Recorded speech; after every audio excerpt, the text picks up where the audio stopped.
반국가 세력에 척결했는데 반국가 세력이 누군지에 대한 언급도 없어요. 그러니까 명확하게 본인이 계엄령을 선포한 근거를 대지 못하고 사과도 아니었고 저희가 이제 방송 들어오기 전에 이제 김용재 기자랑 잠깐 얘기하면서 방송에서는 함부로 이제 언급할 수 없는 부분인 것 같다라고 해서 기자한테 묻지 않고 제 생각으로 얘기하자면 사실상 이제 지지율은 뻔히 불보듯 뻔합니다.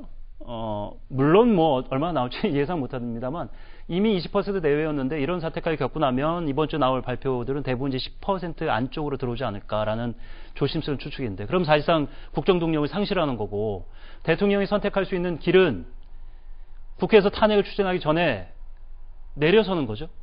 그걸 이제 전문 용어로는 하야라고 하는데. 그렇죠. 예, 어떻게 생각하십니까? 일단은 이 판단에 대해서 네. 비상계엄을 선포한 판단에 대해서 어떤 식으로든 책임은 져야 되겠죠. 책임을 져야 하는 상황이 분명히 오게 될 것은 같습니다. 네. 근데 아까도 말씀드렸지만 뭐 선포하고 나서 해제하고 이 과정에 대해서 명확하게 그래도 왜 그랬을까라는 이유를 납득이 안 되니까 그 납득하는 시간이 분명히 있어야 될 것 같고요. 그리고 뭐 하야라는 표현을 쓰셨지만 그 하야를 한다고 하더라도 그 이후의 과정들이 또 전국의 혼란으로 또 이어질 수 있기 때문에 정권 이양을 만약에 하게 된다면은 과정과 시간을 좀 갖추고 해야 예, 되겠죠. 그렇죠. 그런 판단에서 그렇게 생각을 하고 예. 그리고 이제 민주당을 향해서 이제 반국가 세력이라고 직접 언급하진 않았지만 민주당이 하고 있는 지속적인 탄핵 소추 그리고 내년도 예산안 삭감 이런 것들을 반국가 행위라고 했어요. 그래서 윤 대통령이 생각하고 있는 반국가 세력과 어떤 것들이 반국가 행위인지는 근데 그 말씀하신 그 탄핵안 발의나 예산안 협상 과정에서의 삭감안을 다수 의석으로 요구하는 거 이런 건 다 헌법상 합법적인 범위 안에 있는 거 아닙니까? 그거를 탄핵 계엄의 요구안으로 인식하는 국민이 몇이나 될까요? 예산안을 두고서 여야가 충돌하는 것은 뭐 상식이라고 할 수 있을 정도의 기한을 넘겨서 탄핵이 그렇죠. 됐었고 매년. 예, 극적 합의를 하던 것들이 보통 관행이자 또 네. 거기서 볼 수 있는 어떤 정치의 묘미를 볼 수 있는 부분이기도 하거든요. 굳이 예산안을 가지고 이야기한다기보다는 어떤 것들을 그것으로 더 다른 걸 얻을 수 있느냐 그런 이야기를 할 수 있는 부분인데 그거를 비상계엄의 명분으로 삼는다는 건 아마 어느 국가들을 보더라도 굉장히 좀 이례적이거나 그렇죠. 그렇다고 보고 있습니다. 자, 그렇다 보니까 예상하는 부분은 대통령 부부의 선거 개입 의혹이 이제 명태균이라는 인물을 통해서 계속해서 이제 의혹으로 드러났었고 지상파 이제 MBC를 통해서 계속해서 녹취가 이제 민주당에 전달받은 녹취가 공개되고 그런 상황이 이제 핀채 속된 말로 이제 대통령이 지지율이 오르지 않은데 동력을 얻을 수 있는 상황도 안 되고 계속 의혹 제기가 이제 부풀어지다 보니까 결국에는 그 발원지가 민주당이라는 해석과 정적이라는 그 낙인 찍기로 목표를 아예 거기다 잡고 시도한 거 아니었을까? 뭐 이런 조심스러운 예상도 가능한데. 뭐 민주당을 노렸다라고도 할 수 있지만 어쨌든 간에 여당하고 전혀 소통이 되지 않은 것은 명백하거든요. 그 부분도 또 납득이 안 되는 거죠. 네, 그래서 이제 방금 이제 한동훈 대표가 이제 본회의장에 다시 입장을 하면서 입장을 냈는데 이 오늘의 참담한 상황에 대해서 송구하다면서 대통령이 직접 소상히 설명해야 한다. 이렇게 아까 말씀하신 것처럼 이런 입장을 냈고요. 또 이번 계엄을 건의한 국방장관은 즉각 해임하고 책임 있는 모든 관계자들에게 엄중한 책임을 물어야 한다고 했습니다. 또 이제 또 이로 인해서 이제 환율이 많이 좀 요동치는 등 좀 경제 외교적으로 피해를 좀 많이 나오고 있는데 이런 것들을 좀 최소화하기 위해서 집권 여당으로서 할 일을 다 하겠다 이렇게 얘기를 했는데요.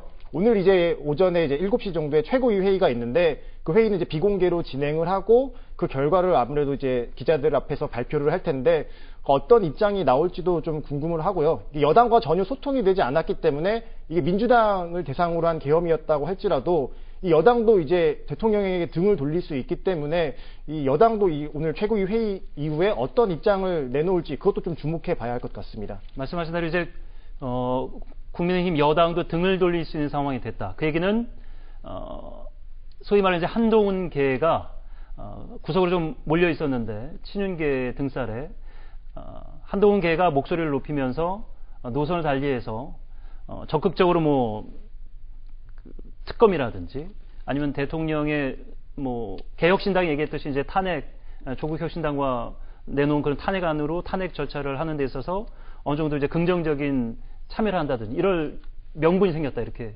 해석을 하는 거죠. 일단 어쨌든 간에 여당이기 때문에 뭐 조국혁신당처럼 이렇게 좀 극단적인 얘기를 하지는 않지만 따라갈 가능성은 생겼다라고. 어쨌든 간에 대통령이 직접 소상히 설명해야 한다라고 이제 강조해서 말한 것처럼 일단 대통령이 어떤 이야기를 좀 추가적으로 내놓느냐를 보고서 국민의힘도 이제 어떤 행동을 할지 결정을 할 것 같은데요. 예. 결국에는 이제 이 꼬인 실타래를 풀 수 있는 거는 대통령밖에 없고 대통령이 지금 이런 과정들이 어떻게 이루어졌는지를 국민들 앞에서 납득이 가게끔 세세하게 설명을 해줘야지만 또 국민의힘도 그런 부분들에 대해서 좀 잘못된 것들을 뭐 대통령과 함께 풀어간다거나 이런 노력들이 이어질 수 있을 텐데 그런 설명들이 만약에 결국에 추가적으로 나온다고 해도 부족하다는 게 국민들의 의견이라면은 국민의힘도 어쨌든 간에 대통령을 계속해서 좀 보호해주기는 힘들지 않을까 그렇게 보여집니다.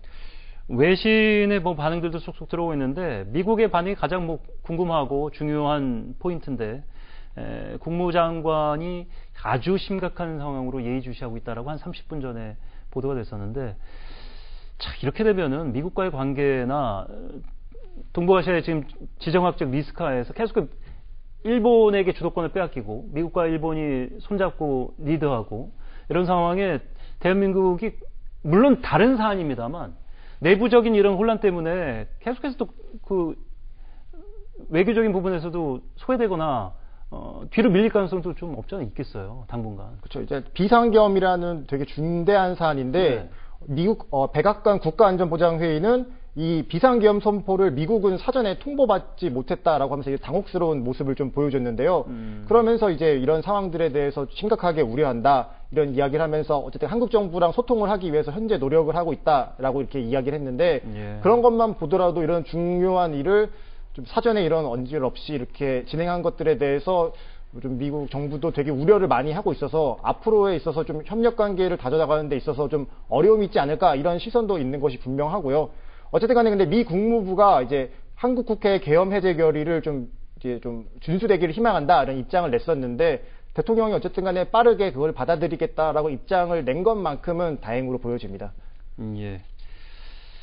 자, 앞서 이제 김용재 기자가 45년 전에 있었던 비상계엄과 오늘 뭐 2시간 천하로 끝난 윤석열 대통령의 계엄의 차이를 얘기했었고 당시와 지금 시대적인 상황도 당시는 이제 지금처럼 인터넷이 발달되어 있거나 언론이 다양한 분야로 발달되어 있지 않은 상황이었어요. 그러니까 지금 뭐 누구나 이제 휴대폰으로 기자가 될 수 있고 취재를 할 수 있고 보도할 수 있는 상황인데 이런 어설픈 계엄과 통제가 통할 거라는 판단을 과연 용산이 했다면 다른 업무적인 판단을 향후에 뭘 맡길 수 있을 것이냐.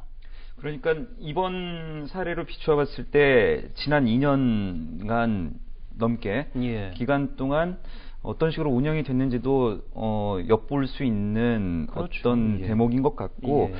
지난달 11월 7일입니다. 7일에 이제 대국민 담화 및 기자회견을 했단 말이에요. 예. 그때 당시에 예상을 살짝 뒤엎고 모두 발언에 바로 사과를 했어요. 그렇죠. 그때 했던 이야기가 대통령은 변명하는 자리가 아니라고 생각한다. 모든 것이 저의 불찰이고 부덕의 소치라고 이야기를 했단 말이죠. 그러면서 기자회견을 이어가다가 한 기자가 질문을 했습니다. 예. 아까 사과를 하셨는데 사과의 요건이 있다. 내가 무엇을 잘못했는지 정확하게 이야기를 하는 게 사과다. 그렇죠. 지금 국민들은 뭐 때문에 사과를 하는지 모른다. 답이 안 나왔죠. 얘기를 해달라. 예. 라고 했습니다. 그래서 그런 질문들이 오갔었는데 그때도 답을 이제 두루뭉술하게 했었죠. 했었는데 그 일이 있고 난 다음에 한 참모진이 그 기자의 질문에 대해서 무례하다라고 표현을 했어요. 기자를 향해서? 그러니까 그 질문에 대해서 어떻게 생각을 하느냐고 했을 때, 물어봤을 때, 무례하다라고 표현을 했어요. 예, 대통령에게 그런 질문을 한 건 무례하다. 예, 라고 했는데, 기자들의 이제 그 반발이 있었죠. 그래서 결국 사과를 했습니다. 그 참모진이 사과를 했는데, 무례하다라고 한 표현, 그리고 모든 것은 저희 불찰, 변명하는 자리가 아니라고 네. 생각한다. 이런 것들을 좀 염두에 본다면은 지금 대통령과 대통령실이 어떤 입장을 보여야 하는 건지, 그리고 국민들이 어떻게 판단을 하는 건지, 그러니까 누가 누구를 무례하다고 해야 되는 건지, 이런 것들이 너무 명확한 시점이라서, 무책임, 무성의 이런 표현으로는 조금 부족하지 않나라는 생각을 좀 해봅니다. 예. 대통령실 용산을 이제 오랫동안 취재하고 해외 순방 취재도 많이 하셨어요, 김영재 기자가. 근데 오늘 이 사태를 저희도 너무 급박하게 몇 시간 만에 지금 몇 시간 안 됐어요. 이 사태를 겪고 나서 해가 뜨고 또 진행될 대한민국의 어떤 모습이나 사회가 저는 솔직히 좀 답답한 마음이 들거든요. 이 상태로 과연 국정 운영을 할 수 있을 것인가? 뭐 어려운 질문입니다만 가타부타 뭐 답을 원하는 건 아니고 소감을 좀 들어보고 싶습니다. 일단은 현재까지 아직까지도 정리가 안 되고 있는 부분이 의대 증원 등 그 의료 개혁 문제거든요. 일단 이 부분에 대해서 굉장히 차질을 빚게 될 가능성이 높고요. 사실상 이게 그 푸시나 드라이브가 어려워진 거죠. 맞습니다. 안 그래도 그 동력이 약해지고 있던 상황이라고 판단이 되는 때였는데, 더군다나 이제 이번 기점을 계기로, 이야기를 풀어나가기가 더욱 어렵게 자명한 거고. 당장 지금 입시가 진행 중인데. 그렇죠. 그것도 또 복잡해지겠어요. 그렇죠. 예. 그리고, 최근에는 이제 양극화를 타개하겠다라는 후반기 기조를 꺼내 들고 왔고, 네. 최근에는 또 이제 소상공인의 어떤 지원책들을 마련하겠다라고 민생 토론회를 통해서 이야기를 했단 말이죠. 이런 것들이 사실은 이제 다 유명무실해지는, 그러니까 공약이지만 공약을 이행할 수도 없게 됐고, 실제로 뭐 제대로 된 공약을 이행한 게 어떤 것인가도 따져봐야 되는, 예. 뭐 그런 시점까지 오게 된 거죠. 자, 최근 그 지지율 20% 내외로 급격히 하락한 이면에 이제 면면을 들여다보면, 그간 지지층으로 그나마 받쳐주던 이제 TK에서도 마이너스로 돌아섰고, 그리고 이제 60, 70, 80대 이제 장년층의 민심도 이반한 것 같고, 그런데 어제였나요? 그 본인의 이제 고향인 공주에 가서 상인들을 만나면서 나를 믿어달라. 그러니까 일이 이렇게 있고 나니까 그 일련의 과정이 조금 이것을 염두에 두고 가서 지지 기반을 호소하고 어떤 그 계엄령에 대한 명분을 조금이라도 쌓으려고 했던 거 아닌가, 뭐 이런 제 뭐 개인적인 생각입니다만, 사실상 이제 지지 기반은 그쪽에서 이제 어려워졌습니다. 이 지지 기반 경제가 갑자기 살아날 리도 없고, 북한이 갑자기 핵을 포기할 리도 없고, 우크라이나 전쟁도 언제 종식되겠지 아직 협상도 시작되지 않았고, 그럼 이제 사실상 동력은 어디서도 살 수 없는데 대통령이 본인 스스로가 이렇게 너무나도 큰 헛발질을 했기 때문에 이대로 버틸 수 있을까? 국민들은 이렇게 생각하실 것 같아요. 일단 지지 기반이 많이 약해진 것도 물론이고 또 반대 세력의 그 공격도 더 거세질 것으로 일단 그렇겠죠. 보입니다. 일단 포고령을 보면은 아까 말씀하신 것처럼 시민들을 겁을 준다, 아까 이런 우려를 해주셨는데 예. 포고령에도 보면은 이제 뭐 전공의를 비롯해서 현장을 이탈한 의료인들은 복귀 안 하면 체포하겠다. 48시간 안에 돌아와야 한다. 예. 이렇게 나오자마자 바로 의료인들 이 단체 그 대화방에서 반발이 엄청 거세게 일어났습니다. 그러면서 이제 뭐 박단 뭐 비대위원장 같은 경우 뭐 체포되는 거 아니냐 이런 우려도 나오고 하면서 이 의정 간의 갈등이 이제 더 심각해지고 대화도 그나마 하려던 것도 이제 협의체도 이제 좀 멈추면서 어떻게 하나 이런 좀 우려가 나왔었는데 이번 계엄 이 포고령으로 인해서 아무래도 이 의료계와 정부 간의 이 간극은 더 멀어질 것 같고요.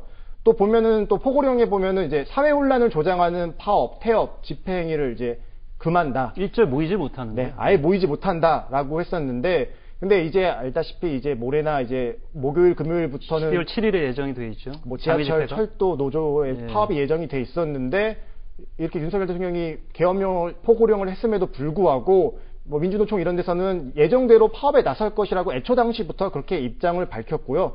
또 이제 민주노총은 이제 수도권 조합원을 내일 오전 9시에 이제 광화문 광장으로 집결을 해가지고 이제 앞으로 윤석열 대통령이 퇴진할 때까지 무기한 총파업에 돌입한다. 네. 이렇게 밝혔습니다. 민주노총 조합원들이 전부 다 이제 무기한 총파업에 들어간다고 하면은 사회적으로 또 큰 혼란을 좀 피하기가 어렵거든요. 네. 또 그동안 퇴진 운동을 많이 해왔었는데 이것이 주말마다 어쨌든 격주나 아니면 뭐 3주에 한 번씩 해왔던 것들을 이제 내일부터는 이제 9시부터 이제 무기한으로 이제 돌입을 한다고 하니까 아무래도 이제 윤석열 대통령이 이것들을 어떻게 좀 해결해 나갈지 이것들을 좀 고심을 좀 해야 될 것 같습니다. 예.